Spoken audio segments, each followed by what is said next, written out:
नमस्कार दोस्तों, स्वागत है आपका अपने YouTube चैनल नित्या स्टडी पॉइंट में। दोस्तों आज हम आपको एमपी बोर्ड क्लास 10th का विषय विज्ञान का प्रादर्श प्रश्न पत्र सेटें बताने जा रहे हैं। इसमें आपको समय 3 घंटे का मिलेगा और इसमें पूर्णांक 80 नंबर का होगा। निर्देश दिए गए हैं। पहला निर्देश दिया गया है सभी प्रश्न अनिवार्य हैं। दूसरा दिया गया है प्रश्न पत्र में दिए गए निर्देश सावधानीपूर्वक पढ़कर प्रश्नों के उत्तर दीजिए। तीसरा दिया गया है 3 अंक के प्रश्नों के उत्तर 75 से 100 शब्दों में लिखिए। चौथा दिया गया है 4 अंक के प्रश्नों के उत्तर 120 से 150 शब्दों में लिखिए। अब हम वीडियो को स्टार्ट करते हैं। पहला हमारा दिया गया इकाई 1 खंड आ वस्तुनिष्ठ प्रश्न दिए गए, प्रश्न बहुविकल्पी प्रश्न दिए गए। पहला दिया गया है Fe2O3 + 2Al gives out Al2O3 + 2Fe दी गई अभिक्रिया किस प्रकार की है? संयोजन अभिक्रिया, वियोजन अभिक्रिया, द्विविस्थापन अभिक्रिया, विस्थापन अभिक्रिया। तो इसका करेक्ट आंसर हो जाएगा विस्थापन अभिक्रिया। दूसरा क्वेश्चन है हमारा, कोई विलयन लाल लिटमस को नीला कर देता है, इसका पीएच संभवतः क्या होगा? तो इसमें 4 ऑप्शन दिए गए हैं, 1, 5, 4, 10। इसका करेक्ट आंसर हो जाएगा 10। तीसरा क्वेश्चन दिया गया हमारा, खाद्य पदार्थ के डिब्बों पर जिंक की बजाय टिन का लेप होता है क्योंकि टिन की अपेक्षा जिंक महंगा है। टिन की अपेक्षा जिंक का गलनांक अधिक है। टिन की अपेक्षा जिंक अधिक अभिक्रियाशील है। चौथा है टिन की अपेक्षा जिंक कम अभिक्रियाशील है। तो इसका करेक्ट आंसर हो जाएगा टिन की अपेक्षा जिंक अधिक अभिक्रियाशील है। इसका थर्ड ऑप्शन सही हो जाएगा। फिर चौथा क्वेश्चन देख लेते हैं। चौथा क्वेश्चन दिया गया हमारा, एक कार्बन परमाणु वाला हाइड्रोकार्बन है। Methane CH4, ethane C2H6, propane C3H8, butane C4H8। तो इसका करेक्ट आंसर हो जाएगा मेथेन CH4। दूसरा प्रश्न दिया गया रिक्त स्थान। पहला दिया गया है इसमें, वे अभिक्रियाएं जिनमें उत्पाद के निर्माण के साथ साथ ऊष्मा भी उत्पन्न होती है उसे कहते हैं। तो उसे हम कहते हैं ऊष्माक्षेपी अभिक्रिया। दूसरा दिया गया है पेंटेन का सामान्य सूत्र है। तो पेंटेन का सामान्य सूत्र है C2C5H12। फिर अगला क्वेश्चन दिया गया है, एक वाक्य में उत्तर दीजिए। पहला दिया गया है आधुनिक आवर्त नियम किसने दिया? तो आधुनिक आवर्त नियम हेनरी मोजले ने दिया। दूसरा दिया गया है शुद्ध जल का पीएच मान। तो शुद्ध जल का पीएच मान 7 होता है। अगला दिया गया है निम्न में से किन्हीं 2 प्रश्नों के उत्तर लिखिए, प्रत्येक प्रश्न 3 अंक का। पहला क्वेश्चन दिया गया है संतुलित रासायनिक समीकरण क्या है? रासायनिक समीकरण को संतुलित करना क्यों आवश्यक है? उत्तर इसका दिया गया है, यहाँ से लेकर यहाँ तक का इसका उत्तर दिया गया। आप इसको स्क्रीनशॉट लेकर इसका आंसर लिख लीजिए। फिर दूसरा क्वेश्चन दिया गया, अम्ल किससे कहते हैं? अम्ल की कोई 4 विशेषताएं लिखिए। तो इसका ये आंसर दिया गया है, यहाँ से लेकर यहाँ तक आप इसका स्क्रीनशॉट लेकर इसका आंसर लिख लीजिए। फिर तीसरा दिया गया क्वेश्चन, तांबे के मलिन बर्तनों को नींबू या इमली के रस जैसे खट्टे पदार्थों से क्यों साफ किया जाता है? तो इसका आंसर दिया गया यहाँ से यहाँ तक। आप इसको वीडियो को रोककर इसका आंसर लिख लीजिए या आप इसका स्क्रीनशॉट लेकर आंसर लिख लीजिए। फिर अगला क्वेश्चन दिया गया है, समजातीय श्रेणी के उदाहरण के साथ समझाइए। तो इसका भी आप आंसर लिख लीजिए स्क्रीनशॉट लेकर। अगला क्वेश्चन दिया गया, निम्न में से किन्हीं 3 प्रश्नों के उत्तर लिखिए, प्रत्येक प्रश्न 4 अंक का है। पहला दिया गया है विस्थापन एवं द्विविस्थापन अभिक्रिया को उदाहरण सहित परिभाषित कीजिए। तो पहले आपको विस्थापन अभिक्रिया के बारे में लिखना है, फिर आपको द्विविस्थापन अभिक्रिया के बारे में लिखना है। तो इसका आंसर यहाँ से लेकर यहाँ तक इसका आंसर हो जाएगा। आप इसका स्क्रीनशॉट लेकर इसका आंसर लिख लीजिए। फिर अगला क्वेश्चन दिया गया है, प्लास्टर ऑफ पेरिस का रासायनिक नाम, सूत्र, गुण, बनाने की विधि एवं प्रयोग लिखिए। तो इसका ये आंसर दिया गया है, यहाँ से लेकर यहाँ तक आप इसका आंसर अपनी कॉपी में लिख लीजिए। और इसका उपयोग दिया गया है टूटी हड्डियों को जोड़ने में, खिलौने, सजावटी सामान आदि बनाने में, दीवार की सतह को चिकना बनाने में, दंत चिकित्सा में, सांची बनाने में। फिर अगला क्वेश्चन दिया गया, रासायनिक गुणधर्मों के आधार पर धातुओं एवं अधातुओं में विभेद कीजिए।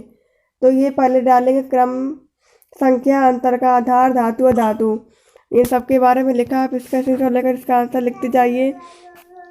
फिर चौथा क्वेश्चन दिया गया, निम्नलिखित यौगिकों के सूत्र एवं संरचना सूत्र लिखिए। Methane, ethane, propane, butane. तो इसका ये सब लिखा, आप इसको स्क्रीनशॉट लेकर इसका आंसर लिख लीजिए। फिर अगला क्वेश्चन दिया गया, डॉबे-राइनर का त्रिक नियम लिखिए। डॉबे-राइनर के वर्गीकरण की क्या सीमाएं हैं? तो ये सीमाएं लिखी हैं, इसका नियम लिखा है, आप इसको कॉपी में लिखते जाइए। अगला क्वेश्चन दिया गया है, इकाई 2 खंड बा वस्तुनिष्ठ प्रश्न बहुविकल्पी। पहला दिया गया है, मनुष्य में वृक्क एक तंत्र का भाग है, वह है पोषण, श्वसन, उत्सर्जन, परिवहन।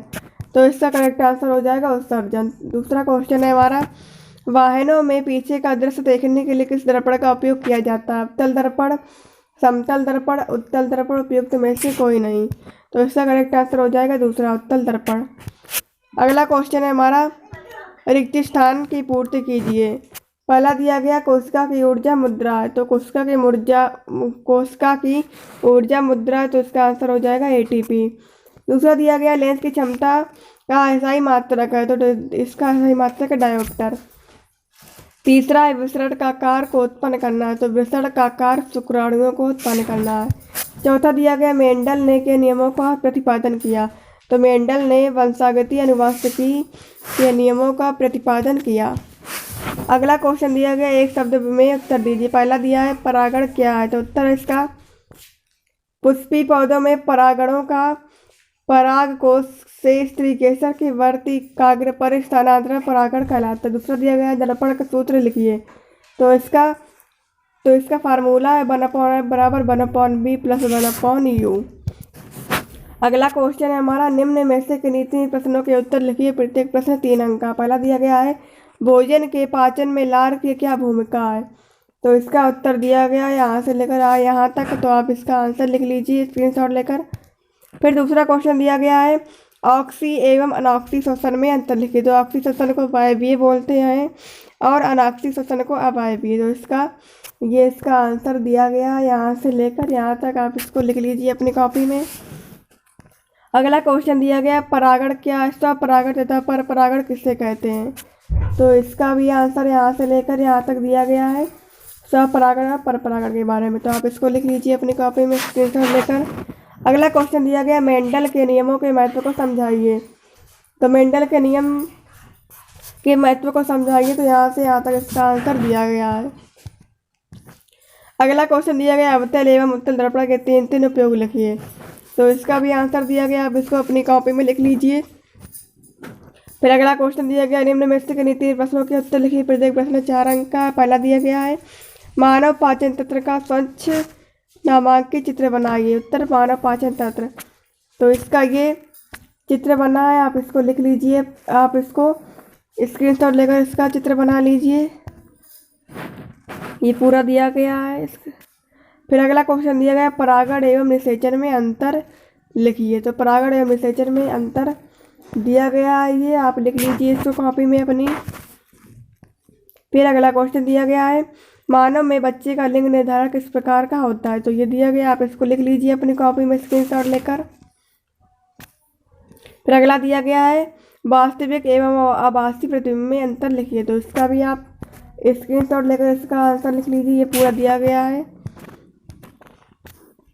फिर अगला क्वेश्चन दिया गया है प्रकाश का अपवर्तन किसे कहते हैं, अपवर्तन के नियमों को चित्र सही समझाइए, तो प्रकाश के अपवर्तन की पहले यहाँ पर डेफिनेशन दी गई है इतनी, फिर ये उसका फिगर दिया गया, आप इसको स्क्रीनशॉट लेकर इसका आंसर लिख लीजिए।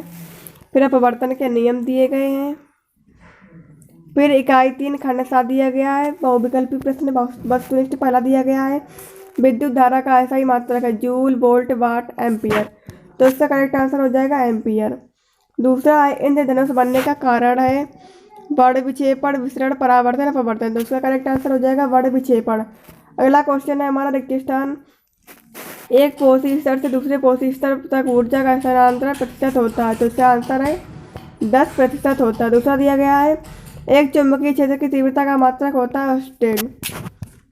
फिर अगला दिया गया सही जोड़े मिलाइए, तो गंगा सफाई योजना, नमामि गंगे कार्यक्रम, CFCS आर्मेचर, जून 2014, 1985 विद्युतरोधी चालक तारों की कुंडली, क्लोरोफ्लोरोकार्बन, तो पहला का हो जाएगा दूसरा और दूसरे का हो जाएगा पहला, तीसरे का हो जाएगा चौथा, चौथे का हो जाएगा तीसरा। इस प्रकार से आप इसको मिला लीजिए सही तरीके से।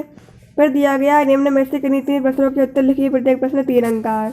पहला दिया गया सूर्योदय के समय सूर्य रक्ताभ क्यों प्रतीत होता है, तो ये इसका आंसर दिया गया, आप इसको स्क्रीनशॉट लेकर इसका आंसर लिखते जाइए अपनी कॉपी में। फिर अगला क्वेश्चन दिया गया है विद्युत धारा एवं विद्युत विभव की परिभाषा एवं इसका ऐसा ही मात्रक लिखिए, तो इसका आंसर दिया गया है विद्युत धारा विद्युत विभव के बारे में, आप इसको लिख लीजिए यहाँ से लेकर यहाँ तक। फिर अगला क्वेश्चन दिया गया है चुंबकीय क्षेत्र रेखाओं में गुण लिखिए। तो इसका आंसर यहाँ से लेकर यहाँ तक दिया गया, आप इसको लिख लीजिए अपनी कॉपी में। फिर अगला क्वेश्चन दिया गया पारितंत्र में अपमार्जकों की क्या भूमिका है। तो इसका उत्तर यहाँ से लेकर यहाँ तक दिया गया, आप इसको लिख लीजिए। नेक्स्ट क्वेश्चन है हमारा अपने घर को पर्यावरण मित्र बनाने के लिए आप उसमें कौन कौन से परिवर्तन करेंगे। तो ये इसका आंसर दिया गया है, यहाँ से लेकर यहाँ तक इसका आंसर दिया गया, आप इसको लिख लीजिए। अगला क्वेश्चन दिया गया निम्न में से किन दो प्रश्नों के उत्तर लिखिए, प्रत्येक प्रश्न 4 अंक का। पहला दिया गया है प्रकाश का विक्षेपण किसे कहते हैं, प्रिज्म से श्वेत प्रकाश के विक्षेपण का चित्र बनाइए। तो ये इसका आंसर दिया गया, आप इसको लिख लीजिए। प्रकाश का विक्षेपण डिफिनेशन है, फिर इसका फिगर है, आप इसको लिख लीजिए। फिर अगला क्वेश्चन दिया गया किसी चालक का प्रतिरोध किन किन किन कारकों पर निर्भर करता है। तो ये दिया गया तार की लंबाई, तार के अनुप्रस्थ काट का क्षेत्रफल, तार के पदार्थ की प्रकृति, चालक तार का ताप। अगला क्वेश्चन दिया गया फ्लेमिंग के बाएं हाथ का नियम लिखिए। तो इसका ये आंसर दिया गया, आप इसको लिख लीजिए अपनी कॉपी में, स्क्रीनशॉट लेकर इसका आंसर लिखते जाइए। दोस्तों हमने आपको आज के वीडियो में MP board class 10th science का आदर्श प्रश्न पत्र सेट बताया है। अगर आपको हमारा आज का वीडियो पसंद आया तो वीडियो को लाइक कर दीजिए, चैनल को सब्सक्राइब कर लीजिए, साथ ही बेल आइकन को भी प्रेस कर लीजिए, जिससे हम कोई भी इंपॉर्टेंट वीडियो डालें तो उसकी नोटिफिकेशन सबसे पहले आपके पास पहुंचे। तो मिलते हैं नेक्स्ट वीडियो में। Thanks for watching video.